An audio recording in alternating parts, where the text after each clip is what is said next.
Olá, o meu nome é Beatriz. E o meu é Inês. Estás a ouvir Em Pessoa, um podcast do TEDxU Lisboa que explora ideias e perspectivas dos seus convidados. Bom dia, boa tarde ou boa noite, dependendo de quando é que nos estão a ouvir. Hoje temos no Em Pessoa o Flávio, um biólogo que vem para nos falar um bocadinho sobre o desenvolvimento ecológico sustentável. Com ele tenho a certeza de que vamos aprender os motivos pelos quais esta é a preocupação do momento e também pequenos gestos para contribuir para um mundo um bocadinho melhor. Olá Flávio, obrigada por teres vindo. Obrigado por me terem convidado para vir. Gostavas de te apresentar um bocadinho para o nosso público? Então, eu sou o Flávio Oliveira, sou um estudante de doutoramento na Faculdade de Ciências. Estou a finalizar o meu doutoramento em Ecologia e Biologia das Alterações Globais e trabalho atualmente com musaränhos e pequenos mamíferos no geral. Estudo a ecologia, o comportamento e a fisiologia das espécies da nossa fauna. Quando é que começaste a ter maior sensibilidade para o tópico? Então, eu acho que não houve assim um momento próprio onde eu possa dizer que comecei a ter mais sensibilidade. Foi, digamos, eu entrei em Biologia há 11 anos... Ai meu Deus, há 11 anos atrás. Entrei em Biologia há 11 anos e pronto, à medida que fui entrando no curso e fui fazendo as cadeiras, fui tomando mais conhecimento e mais gosto e mais paixão por essa área. E à medida que fui ganhando também conhecimento, também fui estando alerta para os problemas ambientais que estão a acontecer no planeta e nas alterações climáticas. E foi, digamos, foi um progresso, ou seja, à medida que ia conhecendo mais e ia conhecendo melhor sobre o estado do planeta, também queria saber o que é que eu, enquanto cidadão, podia fazer para não contribuir para o deterioramento do estado do planeta. Portanto, foi, digamos, uma progressão e não uma espécie de ponto focal na minha vida em que eu decidi fazer isso. Ouvimos muito falar acerca da preocupação por conservar a biodiversidade, mas explica-nos porque é realmente tão importante. Então, da minha perspectiva, conservar a biodiversidade é algo muito complexo, porque a biodiversidade dá-nos serviços que nós não temos muitas vezes noção. E a razão pela qual as pessoas muitas vezes não têm noção é porque agora a concentração humana é mais urbana do que rural, ao contrário do que acontecia há muitos anos atrás. E estando dentro de grandes cidades como, por exemplo, Lisboa, Porto, Faro, etc., muitas vezes as pessoas não têm tanto contacto com a natureza e não têm noção de como é que a biodiversidade que se encontra na natureza nos pode ajudar a nós. Por exemplo, a biodiversidade dá-nos aquilo que se chama os serviços de ecossistemas. E o que é que são os serviços de ecossistemas? É, por exemplo, a polinização das flores, que advém dos polinizadores como as abelhas e as borboletas, que são os mais conhecidos. Água potável, como vem, por exemplo, a absorção de contaminantes através dos micro-organismos do solo. O ar puro que nós respiramos, que vem, por exemplo, das árvores. Árvores essas que dependem, muitas vezes, de serviços de dispersão de sementes que é realizado pelas aves. Enfim, há inúmeros exemplos dos quais a biodiversidade nos é útil a nós. Quais é que tu achas que são aquelas ações que podem parecer isoladas e insignificantes, mas no fundo todas juntas vão tendo ações devastadoras para o planeta Terra? Bem, há duas vertentes que se pode abordar nessa questão. Uma vertente é a questão mais política, ou seja, onde há leis que proíbem as pessoas de fazerem determinadas ações. Vou dar um exemplo muito concreto da ultimamente a lei que agora proíbe as pessoas de atirarem beatas para o chão. E também há a vertente mais local, onde depende da ação de cada um, que depois se pode propagar por, digamos, comunicação ou observação, que as pessoas podem ver-nos e perceber porque é que estamos a fazer este tipo de ações e elas próprias começarem a adotar, que depois vai ter efeitos mais globais. Portanto, há estas duas vertentes. Ações que podem parecer significantes. Eu acho que isto depende um bocado da perspectiva particular, ou seja, para uma pessoa pegar numa garrafa de iogurte e atirar para o meio do mato, se calhar não tem assim nenhum impacto. Agora, se propagarmos esta ação, imaginemos, estamos num carro e as pessoas que vão connosco vêm-nos a atirar um pacote de iogurte para o meio do mato. E elas depois não têm consciência que, pronto, se calhar isto não tem impacto nenhum, é só um pacote de iogurte. O que é que acontece se nós também atirarmos um pacote de bolachas para o meio do mato ou atirarmos beatas para o meio do mato? Pronto, e isto depois vai-se acumulando e vai-se propagando por meio de comunicação e observação de cada pessoa e de cada amigo que cada pessoa tem. Por outro lado, se, por exemplo, nós pegarmos nesse pacote de iogurte, acabarmos de beber, pomos no carro, ficamos à espera de a reciclagem mais próxima para o depositarmos. E as pessoas depois estão connosco no carro e perguntam: então, mas porquê é que estás a guardar esse pacote de iogurte? Se calhar não é o melhor exemplo, mas vamos pegar por aí na mesma. Porquê é que estás a guardar? E nós podemos explicar esta história. Que estas ações, apesar de parecerem insignificativas, ao longo da nossa vida e ao longo de passarmos esta mensagem às pessoas que estão connosco, começa a ter impactos cumulativos que por si começam a ser bastante mais amigáveis do ambiente. E no fundo era mais ou menos isto que eu queria passar. Depois, claro, há a questão mais governativa, em que aí é uma quase ordem que vem de cima e que nós, se não obedecermos, estamos a quebrar as regras da sociedade e a levar coimas e etc.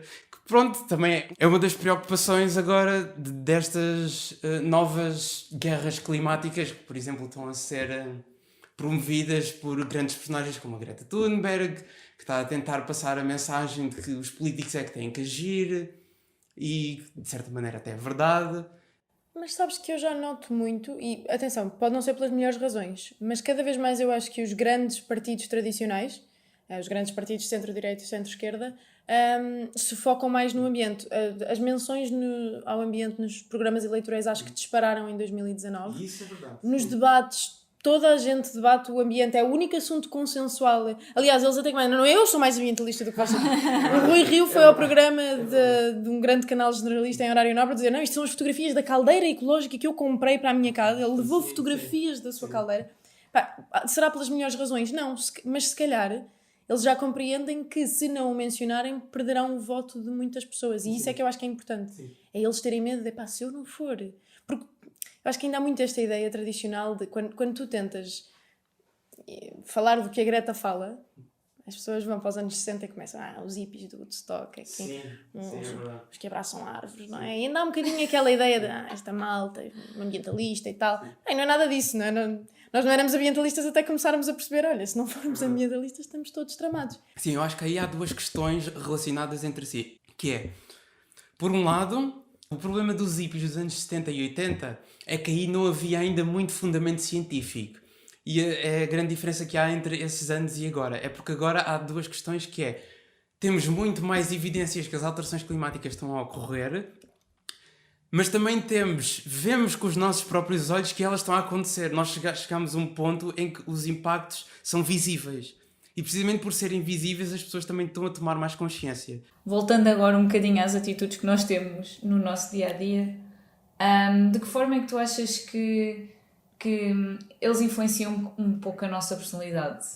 Ou seja, nós, ao ter uma atitude mais responsável, o que é que isso tem a dizer sobre nós? Eu acho que, à medida que também somos mais responsáveis e tomamos mais esta consciência, isso reflete-se um bocado também na maneira como agimos no dia-a-dia. Ou seja, sabermos que estamos a contribuir para algo positivo para a sociedade e para o planeta faz com que nós, ao mesmo tempo, ou pelo menos essa ideia que eu tenho, é a ideia que eu, pelo menos, aconteceu comigo, somos pessoas mais positivas. Nós fazemos, porque lá está, todos nós gostamos de fazer uma boa ação. Vamos pegar um exemplo mais comum. Vamos ajudar uma velhinha a atravessar a estrada, uma velhinha de bengala. Eu acho que nós, quando tomamos esta ação, nós ficamos a sentir-nos bem. E as pessoas que nos observam também ficam a sentir-se bem, ficam a sentir boas coisas de nós. Mesmo que não nos conheçam lado nenhum, se calhar são capazes de olhar para nós e dizer: esta pessoa deve ser uma boa pessoa, deve ser espetacular, ajudou alguém. Se calhar, se eu fosse amigo desta pessoa, eu podia contar com ela nos momentos maus. E eu acho que é um bocado isso também quando nós tomamos medidas mais ambientalistas e temos consciência que ao fazer isto estamos a contribuir para reduzir a nossa pegada ambiental, isto nos faz-nos sentir bem. E transmitir esta mensagem às pessoas que nos veem e aos nossos amigos faz com que esses nossos amigos tenham uma visão mais positiva de nós. Ainda que não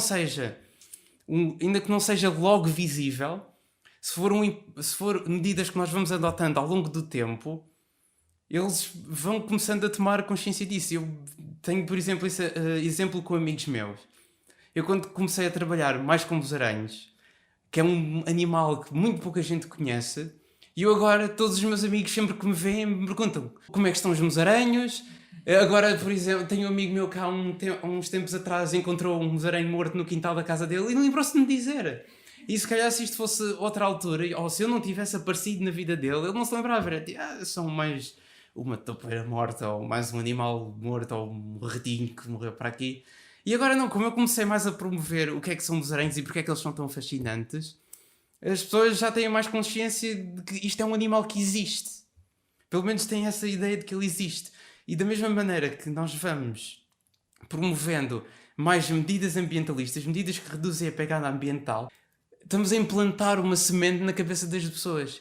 E quanto mais nós formos fazendo essas medidas, mais essa semente vai florescendo e mais vamos propagando pelos nossos amigos e esses amigos vão propagando por outros amigos, e à medida que esta semente se vai alastrando, a consciência ambiental vai aumentando. E pronto, eu acho que é esta maneira que isto se reflete na nossa personalidade. Nós tornamos-nos pessoas mais conscientes, mais alertas, e vamos promovendo também boas medidas e boas conexões com as pessoas que têm consciência que nós fazemos isto. Hoje em dia, muitas vezes, também já se sente um espírito, às vezes, de derrota, quase de assumir que já é uma causa perdida. Sim. Até diversos discursos dizem, em 2050 esqueçam, já não conseguimos fazer isto. Mas de facto ainda há muitas atitudes que nós podemos tomar. Gostavas de sugerir alguns pequenos passos simples que todos possamos tomar no nosso dia-a-dia? Bem, assim, em primeiro lugar, sobre essa atitude derrotista, eu vejo isso um bocado como preto e branco. Ou seja, ou tomamos uma atitude derrotista e não fazemos nada, mas também o que é que ganhamos com isso? Ou podemos começar a fazer coisas no nosso dia-a-dia, tendo a futura garantia que pelo menos estamos a promover ações que contribuem para o nosso futuro, para podermos viver até 2100, por exemplo. Atitudes que nós podemos tomar no nosso dia-a-dia. Posso falar do meu caso, que se calhar é o mais... é aquele onde tenho mais prática, digamos assim. Eu, quando comecei a tomar mais consciência destas questões ambientais, também isso aplica-se muito à questão do consumismo. Eu acho que as medidas que nós podemos começar a tomar é ao nível daquilo que consumimos. E ao nível daquilo que consumimos, podemos, por exemplo, ter consciência dos produtos que consumimos, produtos, alimentos, bebidas, etc., mas também das coisas que compramos e que nos são úteis no nosso dia-a-dia. Uma das coisas que eu mais tomei consciência é da dicotomia de ou compramos muitas coisas baratas ou investimos numa coisa muito cara que nos dura longo tempo. Isto é uma dicotomia que muitas pessoas têm. Em termos ambientais, claramente a atitude mais sustentável é investir em algo que dure muitos anos. Aquela porta ali à tua esquerda é o meu closet, não entres lá. Okay. Porque... Não, agora já tens consciência. Não, e é verdade. E aliás, a indústria têxtil, isso já é falado até há mais anos, acho eu, do que a questão climática, tem também muito impacto nos direitos humanos. É de facto uma indústria que eu acho que já todos temos consciência disso, mas lá está, são aqueles pequenos hábitos de que não conseguimos ainda abdicar. Se calhar para mim vai ser muito mais difícil abdicar disso do que, por exemplo, começar a utilizar a minha própria garrafa reutilizável. Esta que temos aqui na nossa mesa é de vidro, mas aquela que eu levo todos os dias para o escritório, por acaso, entretanto, já é de vidro porque a minha empresa investiu nisso e deu a cada colaborador uma, até branded para a empresa, mas eu comecei isso na faculdade por causa de uma amiga que de facto me convenceu, como tu convenceste muitos amigos e dizes que a tua amiga marinha, a bióloga marinha, também te convenceu a ti, que me disse isto é uma coisa tão pequena, mas se fizeres isto... Ela já estava no nível escovas de dentes de bambu. E eu ainda estava num nível noob. E ela de facto disse-me, olha, isto por exemplo começa a fazer. E eu no dia a seguir levei uma garrafa reutilizável e nunca mais fui às máquinas comprar uma garrafa de água de plástico, e gosto de acreditar que já estou a ajudar. E é uma coisa super simples que podemos fazer. Se pensarmos bem, até poupamos, porque estas garrafas são muito baratas e podemos encher com a água da torneira. Exato, sim.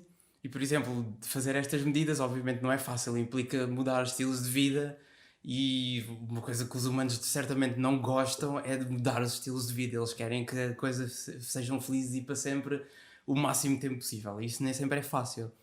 Portanto, eu também sou apologista de as pessoas, quando têm consciência disso, não entrarem em pânico e não irem a extremismos. e começarem a tomar medidas a pouco e pouco. Por exemplo, se uma pessoa começar a ter noção que a indústria têxtil é muito poluidora, não chegar de repente e dizer, ok, não vou comprar absolutamente mais roupa nenhuma. Porque eu acho que também não é esse tipo de influência que nós devemos passar aos outros. É tomar consciência e ver, ok, então que medidas é que eu posso tomar em mim que me satisfazem, ao mesmo tempo que reduzem a pegada ecológica. Falando no caso da roupa, pode haver várias medidas. Pode haver, por exemplo, a questão de investimento. Compramos roupas mais caras, mas que sabemos que duram mais tempo. Também pode haver o caso de compramos roupa que é feita de tecido mais sustentável. Por exemplo, o linho, que foi uma das coisas que eu aprendi antes de vir para este podcast, que eu estava a ler precisamente sobre a indústria têxtil, e o linho é um dos tecidos, dentre os tecidos que se usam para fabricar roupa, que até tem uma pegada ecológica menor, entre outras medidas. Olha, outra coisa também, eu já falei do meu emprego de escritório e, portanto, uma das coisas que mais se consome lá são os copos de café descartáveis.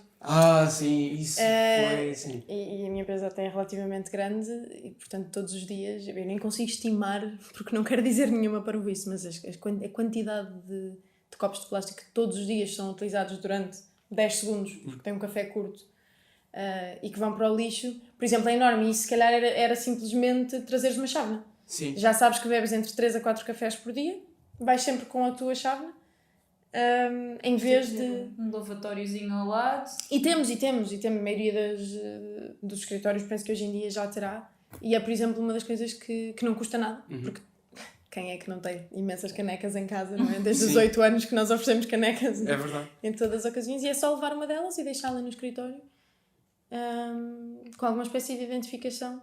Sim. E lá está, é um daqueles pequenos passos. Não tens que mudar os teus hábitos, continuas a beber os cafés que queres por dia, simplesmente no final não tens que mandar o copo para o lixo. Sim. E chegaram a fazer essa mudança na tua empresa? Não, mas algumas pessoas já. É que isso na minha faculdade também foi uma grande guerra. Nós há muito tempo que nos queixávamos à direção, porque também tínhamos daquelas máquinas de café onde dão-nos um copinho de plástico, põem lá o cafezinho e tal, copo de plástico, reciclagem, ou no pior dos casos, lixo. E agora finalmente, acho que foi o ano passado, ou foi este ano, que eles finalmente implementaram máquinas em que podemos usar um copo, acho que até nos dão um copo de papel, ou também podemos usar a nossa própria chávena. E que outras dicas é que darias a nível do dia-a-dia para as pessoas adotarem? Seja a nível de poupar água ou de ter este tipo de garrafas?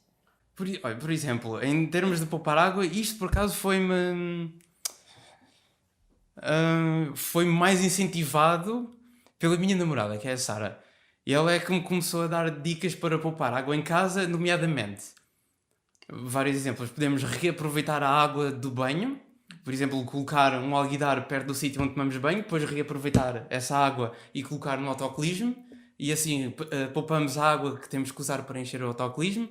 Podemos, por exemplo, quando estamos a lavar as mãos na casa de banho, levar o resto da água para um alguidar e reaproveitar essa água para regar as plantas, se a água não estiver muito suja, obviamente, e entre outras medidas que evitam que a água, por exemplo, não deixar a torneira a correr quando estamos a lavar os dentes. Isto era uma medida que se apelava muito há uns anos atrás, porque quando eu era criança ainda havia muito esse hábito de deixar a água a correr constantemente enquanto estávamos a lavar os dentes. Entretanto, acho que isso que se começou a perder.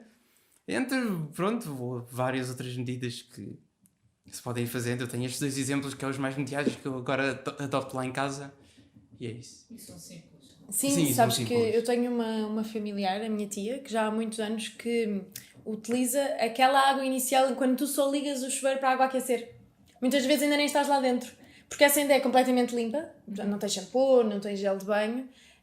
Tu enches um balde e entretanto a água fica quente, desligas a água e esse balde depois ela utiliza limpezas, rega, etc. Mas lá está, é um excelente exemplo também, é muito fácil. Eu acho que quase todos nós ligamos sempre a água um bocadinho antes do banho e de facto ainda são uns litros que se perdem. Isso por acaso é um bom exemplo, não tinha lembrado disso, eu também faço isso.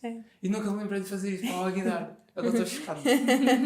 Porque essa água ainda não tem gel de banho, shampoo, tu depois podes dizer, olha, não quero pôr nas plantas, por exemplo. Sim, é verdade. Essa está completamente limpa. Sim. Ora, essa. De nada. Obrigada, tia Paula. E que outras dicas é que achas que podias dar para reduzir a pegada ecológica? O primeiro passo começa sempre por reduzir. Quanto mais é a questão dos 3 R's. Agora, aliás, já se fala em 5 R's, mas vamos para o mais básico. É a questão dos 3 R's. O primeiro é começar por reduzir ao máximo o que conseguimos. Tentar reduzir o uso de plástico, tentar... sim, no fundo é o geral. Por exemplo, quando fomos às compras, muita gente ainda tem a ideia de usar sacos de plástico para trazer a fruta. E acho que já não há essa necessidade. Eu já não uso plástico para trazer a fruta. Eu ponho a fruta num saco que já tenho lá em casa, depois chega à caixa e a fruta vai passando e não tenho problema nenhum com isso. Portanto, logo aí começar a reduzir a quantidade de coisas e preferencialmente escolher produtos que não estão embalados em plástico. Preferencialmente. Eu quando digo preferencialmente porque depois vem o segundo R, que é reutilizar. Ou seja, quando não temos a opção de reduzir, podemos sempre tentar encontrar alguma coisa para reaproveitar as coisas que já temos. Por exemplo, o plástico que já temos. Por exemplo, muitas vezes não temos outra opção senão utilizar plástico para transportar coisas. Podemos utilizar esse plástico, por exemplo, para o lixo. E assim evitamos gastar sacos de lixo. Olha, trocar as lâmpadas em casa era uma coisa que há uns tempos se falava muito e entretanto acho que já nos habituámos. Mas qual é que é de facto o impacto de, por exemplo, todas as lâmpadas passarem a ser LED?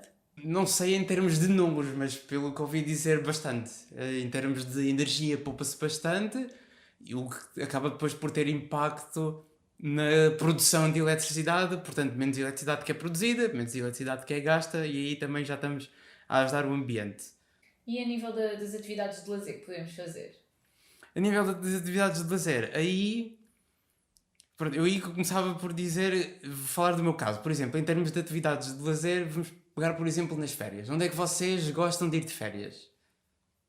Pois, eu gosto de viajar para fora de Portugal. Pronto, essa é uma questão. Atenção, nada contra viajar para fora de Portugal. Mas... eu sei que existe muito em Portugal. Exatamente, a questão onde eu queria chegar é nós temos muito em Portugal. A Inês está vermelha, senhores ouvintes, para quem não nos consegue ver. Mas eu assumo. Exatamente, o importante é como a minha roupa assumir. Mas lá está, não adotar posições extremistas. Aqui é mais uma questão de vocês viajam para fora porque querem conhecer os países, as cidades exteriores. Não há nada contra, atenção. Mas eu agora também venho aqui promover o nosso turismo regional e local. Porque eu tenho agora o hábito de, no verão, eu e a minha namorada e às vezes mais uns amigos meus, vamos viajar pelo interior do país e acampamos. E isso também é uma medida com pouco impacto. Pegamos o nosso carro, não temos que gastar muito combustível, não é o mesmo combustível que gasta numa viagem de avião. Se possível, até viagem de comboio ou viagem de autocarro, se tiverem essa possibilidade. E vão para as zonas do interior do país conhecer o que há. Porque temos muitas regiões lindíssimas no interior do país com cascatas, montanhas, florestas, etc. que podemos aproveitar. E isso também é uma boa maneira de passarmos as nossas férias. No entanto, tal como acontece em quase todos os movimentos, e nós aliás já falámos sobre isto hoje, acabam por surgir posições extremistas. E eu acho que mesmo nesta causa, que é uma causa boa, acabou por haver uma corrente de extremismo. Tu já observaste alguma atitude assim que consigas identificar? E qual é que é o impacto negativo que isto tem? Eu, entre os ambientalistas, não conheço pessoas, felizmente, com muitas atitudes extremistas. Talvez porque eu próprio também fuja das atitudes extremistas.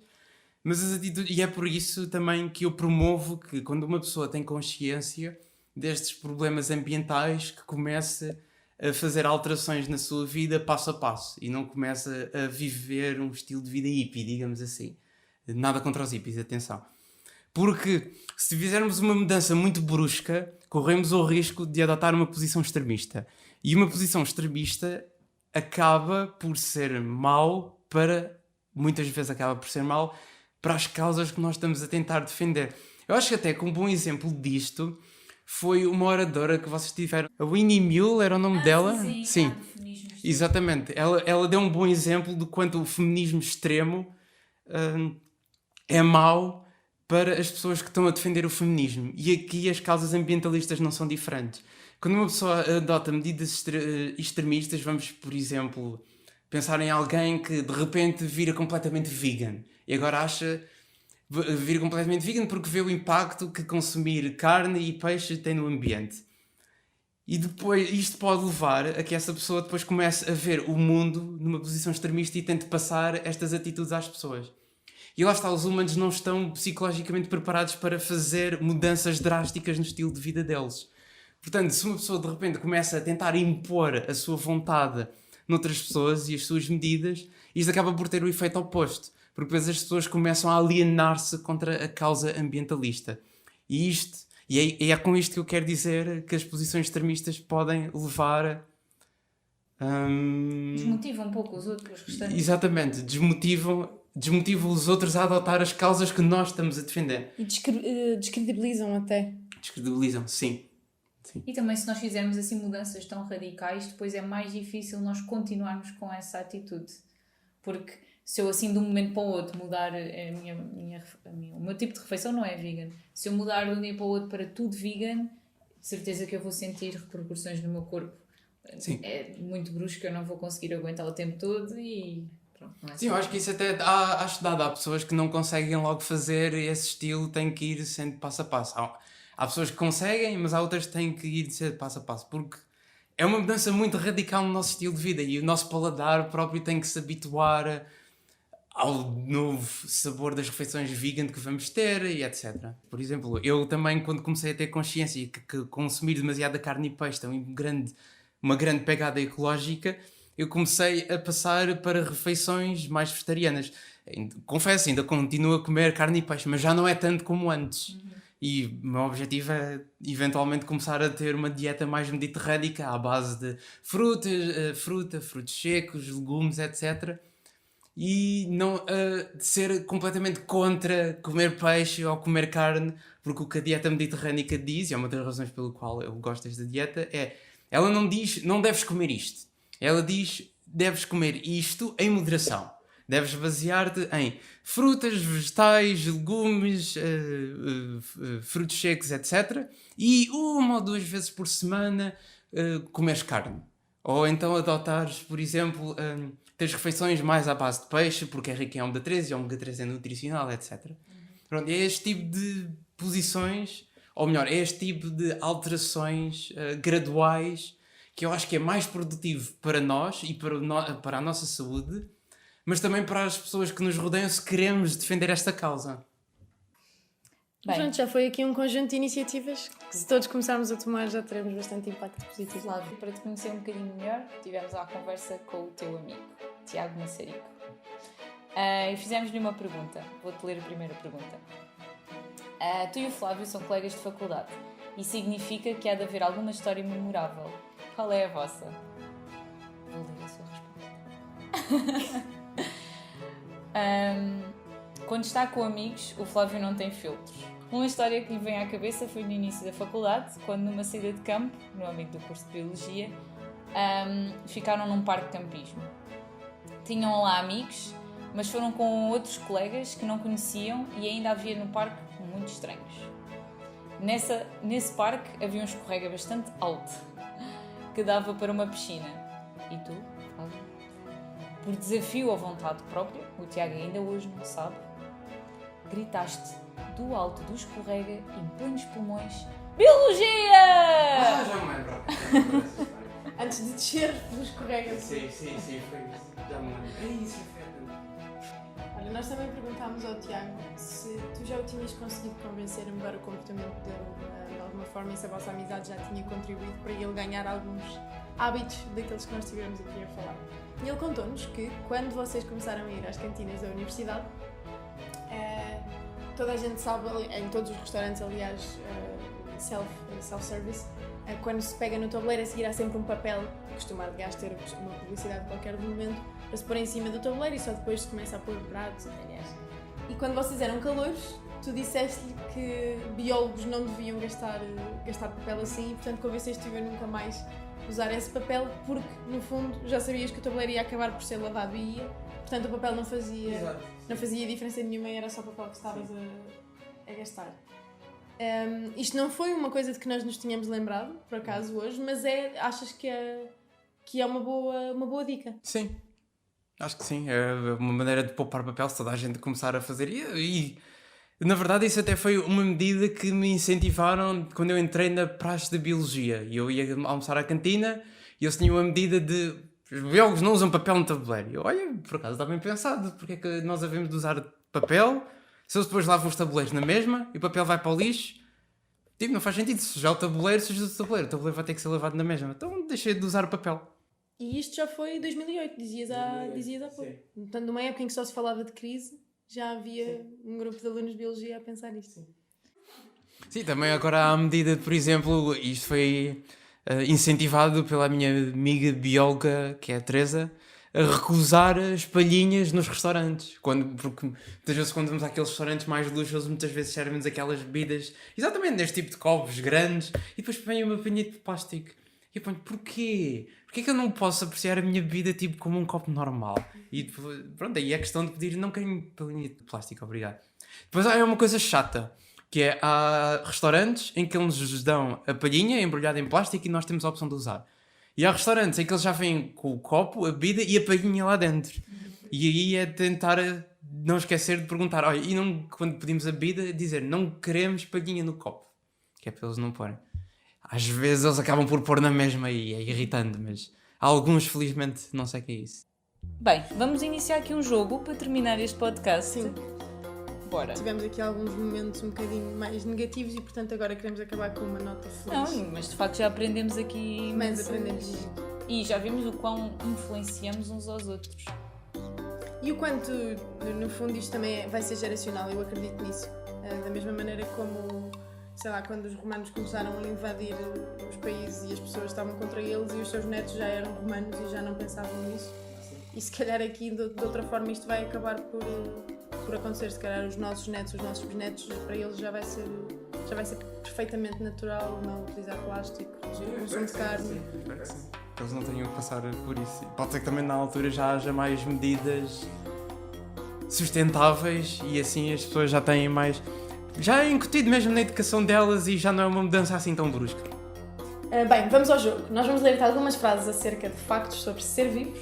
Algumas são verdadeiras e outras são falsas. Cabe a ti dizer-nos se cada frase é verdadeira ou falsa. Bora a isto?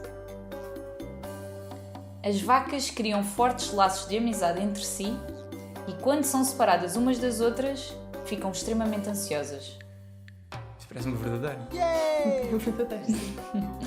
As avestruzes urinam nas suas próprias pernas para se refrescarem. Eu já ouvi... E isso algures no tempo. Não sei se nas avestruzes isso é verdadeiro. Vou dizer que é verdadeiro. É falso, mas de facto os flamingos fazem. Então é isso, ok. Eu sei que há uma espécie qualquer onde eu já ouvi que fazem isso, ok. Bonito, e depois tem estas Não é ideias estranhas. avestruzes, sim. O que é que há a fazer? Os ratos sentem cócegas. Sim, isso é verdadeiro. Ah, pois Isto então foi muito ainda por cima. rápido. Isto foi muito rápido porque ele ficou assim. De facto, eu já estudei. Eu sei muito sobre ratos. Uns aranhos, mas... Os koalas fêmeas têm 3 vaginas e os machos têm 2 pênis. Tenho ideia que isso é falso.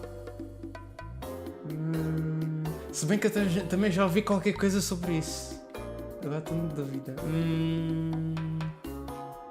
Na dúvida se é rasteira ou se... Eu sei que já ouvi qualquer coisa sobre isso, mas vou dizer que é falso. É falso, sim senhora, mas mais uma vez acontece nos cangurus. Ok. Mesmo nos cangurus não sabia, ok. Nem nós. Os machos cangurus têm 2 pênis e as fêmeas têm... Pois, 3 vaginas. Tem aparente. 3 vaginas e apenas 2 úteros. Não sei depois. Também não como é sabemos que- muito bem depois o que é que... Pronto, não investiguei assim ao Que mágico, não fazia ideia. Mas podem fazer o que quiserem com esta informação. Uma girafa pode limpar as suas orelhas com a língua. Eu acho que é falso. Eu acho que a língua delas é comprida, mas não chega lá. Chega. Chega lá, é verdadeira. Bolas. Eu não gosto nada desta. Os olhos de um hamster podem cair se o pendurares de cabeça para baixo.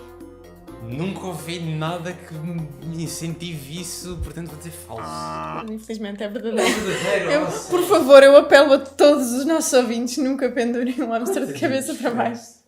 Nunca ouvi nada disso nos hamsters. Nem quero saber como é que descobriram isso. As abelhas dormem. É verdadeiro. Não sei se chama exatamente o que elas fazem dormir, mas é verdadeiro. A informação que encontrei é que as abelhas nunca dormem. A sério? Eu também acho estranho, mas elas nunca dormem. A sério? Ok. Agora tenho que informar. Eu acho que eles fazem um processo qualquer, pode não chamar-se exatamente dormir, mas. Descansam de alguma forma, não é? Sim, é isso. Eu estava a pensar tipo os golfinhos que adormecem metade do cérebro de cada vez, mas não sei se nos insetos isso é assim. Isso é mais ou menos como nós fazíamos em certas aulas, não é? Era só, agora vai ser este lado do cérebro, vai para o outro lado. Última pergunta. Os filhotes de elefantes chucham na própria tromba para se sentirem mais confortáveis, assim como os bebés humanos fazem com o polegar ou com os pés. E isso cheira-me verdadeiro. Não sei, mas cheira-me verdadeiro. É verdadeiro. É verdade. É verdadeiro. E disto eu não me importava de ver vídeos, porque deve ser... É fofinho. Deve ser amoroso. Mas é fofinho, sim. Flávio, obrigada por teres aceito o nosso convite e estares aqui connosco. E é sempre um prazer voltar a estar contigo. Obrigado eu pelo vosso convite e o convite do TEDx Lisboa. E obrigada especialmente porque é muito bom ter uma pessoa que de facto tem, vou chamar-lhe credencial académica para vir falar destas coisas. Acho que hoje em dia é importante dar algum destaque a isto e, portanto, obrigada por teres aceito. Isto é o Em Pessoa. Obrigada a todos. Este episódio foi produzido por nós, Inês Ferreira e Beatriz Moreira. Foi editado por Mariana Oliveira e Pedro Perdigão. Design por Joana Falarde e Mariana Lamas. Arranjo musical por Pedro Pereira. Se pretender apoiar o desenvolvimento deste podcast e fazer parte do nosso corpo de parceiros, envie um e-mail para partnerships@tedxulisboa.com.